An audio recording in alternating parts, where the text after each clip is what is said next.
Hi Alexa, this is David. I hope it's okay if I answer via video. It's easier for me, and this way I can give full answers and you get my first and earnest, honest reaction. So this is sort of the first time I've taken a real look at the questions. I'm just going to go for the first few here. When was the exact date, month, or year where you told your parents that you were going to pursue journalism?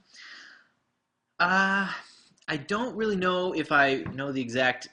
I definitely don't know the exact date or month or anything. I don't know if there was any sort of like coming out moment like that. I know I started taking it more seriously my senior year of undergraduate, so I might have been 21 at the time, and I guess this would have been 2003 or 2004. I graduated in 2004, so yeah, it was probably late 2003, something like that.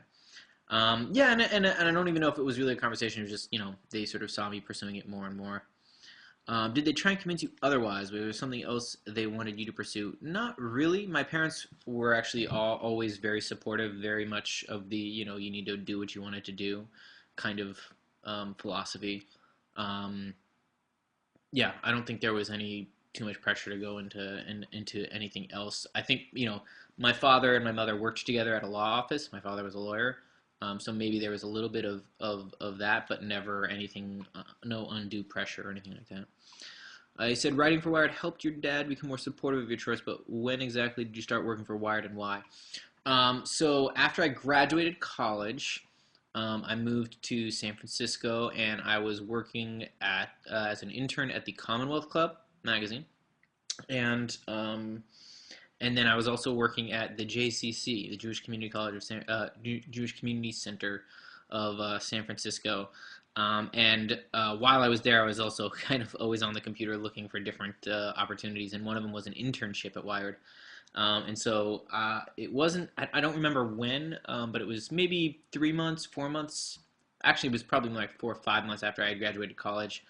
Um, and I went in and interviewed. And again, before that, I was not the biggest technology buff, but I got it. And my dad, I think, got a kick out of it because, again, he had subscribed to Wired magazine for a long time.